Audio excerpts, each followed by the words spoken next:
Hello hello friends, welcome back. कैसे हो आप सब लोग फ्रेंड्स? जो लोग चैनल पे नए हैं please like and subscribe the channel, और जिनको पर्सनल रीडिंग चाहिए वो पेड रीडिंग है, आप नीचे दिए हुए डिस्क्रिप्शन बॉक्स पे नंबर में कांटेक्ट कर सकते हो। फ्रेंड्स, आज मैं रीड कर रही हूँ कि आपके पर्सन के पेरेंट्स और उनके बीच में क्या चल रहा है आपको लेके, जिनके केस में उनके पेरेंट्स हाँ नहीं बोल रहे इस रिश्ते के लिए। तो हमें देखना चाहिए कि फ्रेंड्स, अगर आपके पर्सन के पेरेंट्स हाँ नहीं बोल रहे, सपोज कोई आपको लग रहा है कि हाँ नहीं बोल, तो कहीं ना कहीं आपके पर्सन ही वो चीज़ को बढ़ावा दे रहे हैं। समझ रहे हो? वो अगर अपने चाहे तो अपने पेरेंट्स को मना सकते हैं, क्योंकि वो अपनी कितनी ज़िद पूरी करते हैं कि नहीं करते, बचपन से करते आए हैं कि नहीं करते, ये भी कर सकते हैं। अगर उनको उनके पेरेंट्स को चीज़ की धमकी भी दे रहे हैं, कुछ भी कर रहे हैं, तो वो क्या एक बार थोड़ा गुस्सा होते हैं पेरेंट्स लोग कभी भी कि हाँ थोड़ा, भाई उनको भी पता होता है कि कोई भी चीज़ के लिए ना बोल रहे तो एक बार नाराज़ हो सकते हैं उनसे, या उनसे कुछ महीनों के लिए कुछ टाइम के लिए बात करना बंद कर सकते हैं। लेकिन अगर वो अब स्ट्रांगली अपना पॉइंट उठाए, अपना पॉइंट रखे, तो डेफिनेटली आपके पर्सन की बात उनको माननी ही पड़ेगी। समझ रहे हो? स्पेशली अगर आपके पर्सन एक ही चाइल्ड है, सिंगल चाइल्ड है, उनकी तरह कोई चाइल्ड नहीं है स्पेशली तभी, और मुझसे दूसरे सिबलिंग्स है तो भी, क्योंकि अगर उनको ऐसा लग रहा है कि अगर मैं चला जाऊँ मेरे पेरेंट्स को कुछ फ़र्क नहीं पड़ेंगे, दूसरे सिबलिंग्स है, तो वैसी बात नहीं है। पेरेंट्स के लिए हर बच्चे बराबर होते हैं, तो उनको फ़र्क पड़ता है, ऐसा नहीं कि नहीं फ़र्क पड़ता है। तो आपके पर्सन अगर अपनी ज़िद पे अड़ जाए, अगर वो क्या, ज़िद इंसान क्या नहीं कर सकता। आज एक बच्चा अगर 2 टाइम खाना नहीं खाता या 2 दिन खाना नहीं खाएंगे, पेरेंट्स लोग ऐसे ही झुक जाते हैं। इतनी सिंपल सी बात है, अगर जिनको मनाना होता है तो। और जिनको मनाना ही नहीं है वो एक्सक्यूज़ेस बहुत सारे देख सकते हैं, वो बात चीज़ की है। जस्टिस का कार्ड है, जस्टिस का कार्ड आ रहा है, तो डेफिनेटली एक जस्टिस अभी बिगिन हो रहा है। मैं ऐसे बोलूँगी यूनिवर्स की तरफ से एक जस्टिस आप लोगों के लिए शुरू हो गया है, या आपने जस्टिस के लिए बहुत ज़्यादा गुहार लगाई है, तो ये जजमेंट आ रहा है। दोनों जस्टिस का ही कार्ड होता है मेरे लिए एक्चुअली, जजमेंट और ये जस्टिस दोनों जस्टिस का ही कार्ड है, शनि का कार्ड है। तो डेफिनेटली एक जजमेंट यूनिवर्स की तरफ से लिया जा रहा है। यहाँ पे दिख रहा है आपको पिरामिड्स दिख रहे हैं, डोर ओपन हो रहा है, यहाँ रोशनी दिख रही है, मिरर दिख रहा है। तो मतलब एक देखो सन एंड मून एक ही आकाश में, सन एंड मून साथ में दिख रहे हैं, आपको दिख रहा है। तो ये क्या दर्शा रहा है कि जजमेंट का टाइम आ गया है, दो लोगों को साथ में लाने का टाइम आ गया है। ये आपको बहुत रेयर दिखेगा सन और मून एक साथ में आकाश में, समझ रहे हो? तो ये चीज़ होती है तो समझ के चलिए कि गॉड आपको जब मेल और फीमेल को साथ में मिला रहे, ये जस्टिस है, और यही यूनियन होना बहुत ज़रूरी है। गॉड भी चाहते हैं कि दो प्यार करने वाले मिले आपस में, कभी भी वो नहीं चाहेंगे कि दो प्यार करने वाले अलग हो, क्योंकि उनकी जो एक वाइब्रेशन होती है उससे अर्थ को बहुत फ़ायदा होता है। समझ रहे? उससे वाइब्रेशन रेज होती है, पॉजिटिविटी इंक्रीज़ होती है, लोगों का विश्वास प्यार में बढ़ता है। नहीं तो लोग नफरत ही फैलाएंगे, लोगों को एक दूसरे को जुदा ही करेंगे। समझ? और जस्टिस आता, अगर उनके पेरेंट्स नहीं मानेंगे तो उनको भी कुछ ना कुछ जजमेंट यूनिवर्स का फेस करना पड़ेगा। समझ रहे हो? कुछ ना कुछ, मैं नहीं चाहती किसी के, हम नहीं चाहते किसी के में कुछ हो, लेकिन कभी कभी यूनिवर्स के तरीके इस तरह से होते हैं कि वो इस तरह से सिखाते हैं उनको।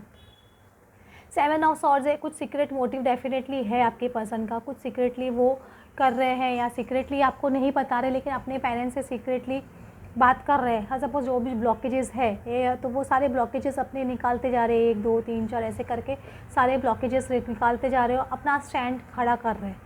ये 10 ऑफ कप्स के लिए आपके लिए रिलेशनशिप के साथ में उनसे बोल रहे हैं कि मैं अपना स्टैंड ले रहा हूँ। वो अपना सीक्रेट मोटिव उनको बता रहे। अगर आप सबको नहीं बता रहे तो उनको डेफिनेटली बता रहे होंगे कि मैं ये स्टैंड ले सकता हूँ, मैं सीक्रेटली ये चीज़ कर सकता हूँ। वो अपने पेरेंट्स को ये चीज़ बोल रहे हैं कि अगर वो नहीं मानेंगे तो वो ये स्टेप ले सकते हैं। 6 ऑफ सॉर्ड्स, क्योंकि वो बहुत थक चुके हैं और वो अपनी लाइफ में आगे बढ़ना चाहते हैं। वो अपनी गाड़ी को इस तरह से रुका के नहीं रख सकते, या वेटिंग गेम में वो भी नहीं रह सकते, वो भी हैंगमैन पोजीशन में नहीं रह सकते। तो 6 ऑफ सॉर्ड्स कभी भी आगे बढ़ने का कार्ड होता है, तो वो अपने पॉइंट स्ट्रेटली उनकी तरफ रख रहे हैं, मैं ऐसे बोलूँगी। और 2 ऑफ वैंस का कार्ड है, तो एक डिसीजन अब उनके पेरेंट्स को लेना पड़ेगा कि अगर हम ये बच्चे का बात नहीं मानते हैं तो ये घर टूट सकता है, ये टावर सिचुएशन घर में आ सकती है। क्या करना है, क्या वो भी एज ओल्ड सिचुएशंस में, तो डेफिनेटली वो भी अकेला रहना नहीं चाहेंगे, या ये नहीं दिखाना चाहेंगे लोगों को कि हम किस तरह के पेरेंट्स हैं, हमें बच्चे की खुशी भी पूरी नहीं कर सकते। तो डेफिनेटली वो भी एक डिसीजन मेकिंग प्रोसेस में है, मुझे ऐसे लग रहा है। तो नाइट ऑफ सॉर्ड्स का कार्ड है, तो डेफिनेटली एक तीखी बात है डेफिनेटली दोनों के, किंग ऑफ सॉर्ड्स और ना कि नाइट ऑफ सॉर्ड्स है। तो एक जन बहुत तीखा बोल रहा है तो एक जन थोड़ा कम गुस्सा बोल रहा है, ऐसे बोल सकती हूँ। हो सकता है कि कुछ अपने पर्सन ने अपनी कुछ शर्तें रखी, या उनके पेरेंट्स ने कुछ शर्तें रखी है, क्योंकि किंग ऑफ सॉर्ड्स एक इंसान होता है कि अपनी शर्तों पे काम करना पसंद करता है। तो एक ऐसा हो सकता है कि उनके पेरेंट्स ने कुछ अपनी शर्तें रखी हो आपको लेके। क्वीन ऑफ वैंस और क्वीन ऑफ पेंटिकल्स का कार्ड आ रहा है, तो वो जिस तरह से, अगर सपोज़ आप डिफरेंट टाइप के पर्सन हो, तो वो चाहते हैं कि वो उनकी शर्तें हों कि आपकी जो उनके उनके पार्ट जैसे आपके लिए कि वो इस तरह से बिहेव करेंगे या इस तरह से ये चीज़ करेंगे, या हमारे घर में ये नहीं चलेगा या वो नहीं चलेगा, या वो आएंगे तो हम उनको वो तरह की एक्सेप्टेंस नहीं देंगे। एक ऐसी कुछ चीज़ें हो सकती है। मैंने एग्जैक्टली वो नहीं बता सकते कि हम किस तरह की शर्तें, लेकिन कुछ शर्तें आपको लेके हो सकती है, मुझे ऐसे लग रहा है। क्योंकि दोनों जन एक सॉर्ड्स की एनर्जी में, जब 2 पर्सन सॉर्ड्स की एनर्जी में, तो दोनों डेफिनेटली एक दोनों जन अपने ग्राउंड पे है। तो ये नाइट मतलब एक यंग एनर्जी है, एक किंग है, मतलब एक मैच्योर एनर्जी है। तो डेफिनेटली एक उनके पेरेंट्स ज़्यादा अपनी शर्तों को सॉरी अपनी शर्तों को स्ट्रांगली रख रहे हैं, या आपके पर्सन उनको बोल रहे हैं जो कि मेरी ये शर्तें हैं, मतलब मैं अपना डिसीजन ले चुका हूँ, मैं शादी करने वाला हूँ इस पर्सन से, आप चाहे साथ दो या मत दो। अगर उनके पेरेंट्स कुछ शर्तें रख भी रहे हैं, तो वो इसको एक्सेप्ट कर रहे हैं। मुझे लग रहा है कि वो भी अपना एक ग्राउंड खड़े कि नहीं, मुझे भी इस तरह से ये शर्तों पे शादी नहीं करनी है।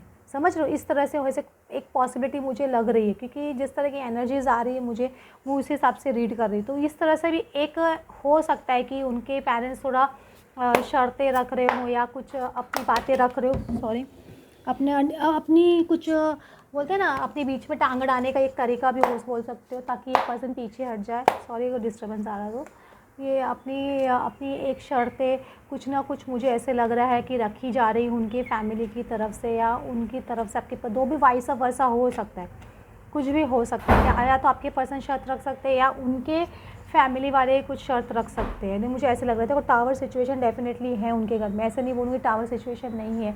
तो ये जो बातचीत हो रही है, तो उससे बहुत ज़्यादा टावर सिचुएशन हो सकती है। तो आपके पर्सन ने घर छोड़ने की कोई शर्तें रखी होंगी कि अगर वो साथ में नहीं हो तो वो घर छोड़ देंगे। अगर उनको आपको रिस्पेक्टफुली एक्सेप्ट नहीं किया जाएगा तो वो घर छोड़ सकते हैं, ये शर्तें भी हो सकती है। या उनके पेरेंट्स ने बोला होगा कि उनको शादी करनी है तो वो दूसरे घर में जाके रहे, उनके साथ में नहीं रह सकते, ये भी एक पॉसिबिलिटी हो सकती है।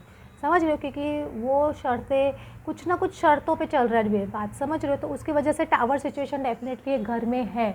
मैं ऐसे बोलूँगी, कुछ ना कुछ टावर सिचुएशन चल रही है घर में, इसकी वजह से। 3 ऑफ कॉइंस का कार्ड है, तो बहुत ज़्यादा स्ट्रॉन्ग डिस्कशन है। 3 ऑफ कॉइंस का कभी भी डिस्कशन होता है तो बहुत स्ट्रॉन्ग डिस्कशन है। लेकिन जो भी शर्तें, मतलब जो इंसान रख रहा है, कोई भी जो शर्त रख रहा है, तो 4 ऑफ कप्स की एनर्जी में, तो वो पर्सन वो शर्त एक्सेप्ट करने को तैयार नहीं है।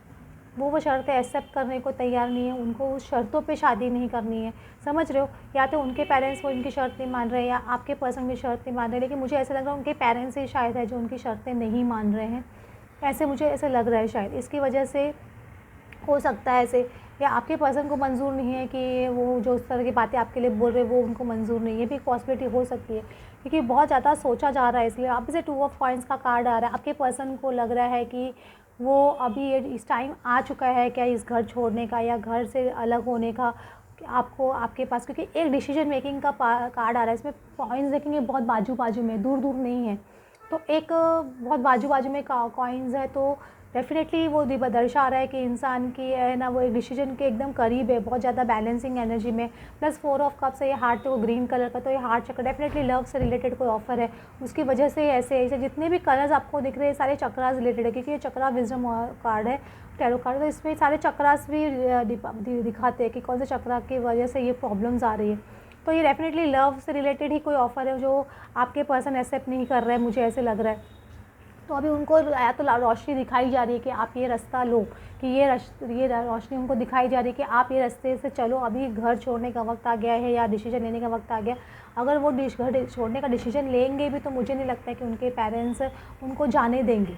क्योंकि वो भले ही पेरेंट्स कितना एक कोशिश करते रहते हैं, वो भी एंड मोमेंट तक कि ये पर्सन रुक जाए, ये आपसे शादी नहीं करे। तो मुझे एक ऐसे लग रहा है कि शायद ये एक पॉसिबिलिटी लग रही है, क्योंकि 6 ऑफ वैंड्स से विक्ट्री तो 100% आपके पर्सन को मिलनी है। अगर वो इस तरह की कोई धमकी देते हैं, उस तरह सा कुछ बोलते हैं उनको कि मैं आपकी तरफ आने का, बढ़ने का एक स्टेप आगे बढ़ाते हैं, तो डेफिनेटली आप उनके पेरेंट्स को झुकना ही होगा। ये 6 ऑफ वैंड्स से उनकी विक्ट्री आपके पर्सन की होगी ही होगी, या आपकी भी विक्ट्री होगी। क्वीन ऑफ वैंड्स आपकी भी विक्ट्री है, उनकी भी विक्ट्री है, और यही जस्टिस भी है। देखो ये जस्टिस का कार्ड भी आ रहा है, और प्लस ये जितने भी आप देख रहे हैं सारे ब्लू या नेवी ब्लू कलर के, तो ये अब ऊपर चक्रा के, मतलब थर्ड आई चक्रा के, और ना थ्रोट चक्रा के सारे ना रिप्रेजेंट कर रहे हैं। तो डेफिनेटली ये चीज़ है जो आपके पर्सन उनको विक्ट्री दिलाएगी, उनके चक्रा एक्टिवेशन हो रहा है, उनको इंट्यूशन मिल रहा है कि उनको सक्सेस मिलेगी इस चीज़ में। और यही चीज़ जस्टिस का कार्ड भी है। जस्टिस कभी देखो हमें जस्टिस, आपको मैं बार बार पहले भी कार्ड में जस्टिस खुल चुका है, तो डेफिनेटली एक जस्टिस आने के लिए होती है। टावर सिचुएशन कभी भी टावर सिचुएशन आती है तो घर में या किधर भी, तो डरना नहीं चाहिए, क्योंकि ये टावर्स इसलिए ही आए जाते हैं। ये डिवाइन इंटरवेंशन बोल सकते हो कि उसकी वजह से कुछ ना कुछ इस तरह की सिचुएशंस घर में होती है ताकि एक डिसीजन लिया जाए, क्योंकि बहुत ज़्यादा प्रोलॉन्ग किया जा रहा है चीज़ों को, वहीं स्ट्रक रहती है, तो वो स्ट्रक एनर्जी को तोड़ने के लिए टावर सिचुएशंस क्रिएट की जाती है। तो ये जस्टिस मुझे लग रहा है आपको मिलेगा। और डेफिनेटली 8 ऑफ वैंड्स है, तो ये कुछ कम्युनिकेशन का कार्ड भी है और ये फास्ट मूवमेंट का कार्ड भी है। तो फास्ट चीज़ें घर में होने वाली है, और ये फास्ट हो सकता है कि आपके पर्सन डिसीजन ले और फास्ट आपके पास आके कम्युनिकेशन करे, आपको बताइए फास्ट उनके घर में ये सिचुएशन हो रही हो, ये भी एक पॉसिबिलिटी हो सकती है। तो ये सिचुएशन अभी उनके और उनके पेरेंट्स के बीच में चल रहा है, तो आपके पर्सन में भी क्या डिसीजन लेंगे आने वाले वक्त में पता चलेगा। लेकिन मुझे तो ऐसे लग रहा है कि वो लेंगे ही, क्योंकि फास्ट मूवमेंट एनर्जी है, तो डेफिनेटली वो पर्सन फास्ट ही डिसीजन लेता है, ऐसा नहीं कि फास्ट डिसीजन नहीं लेता है। Okay, thanks for watching friends, thanks for watching.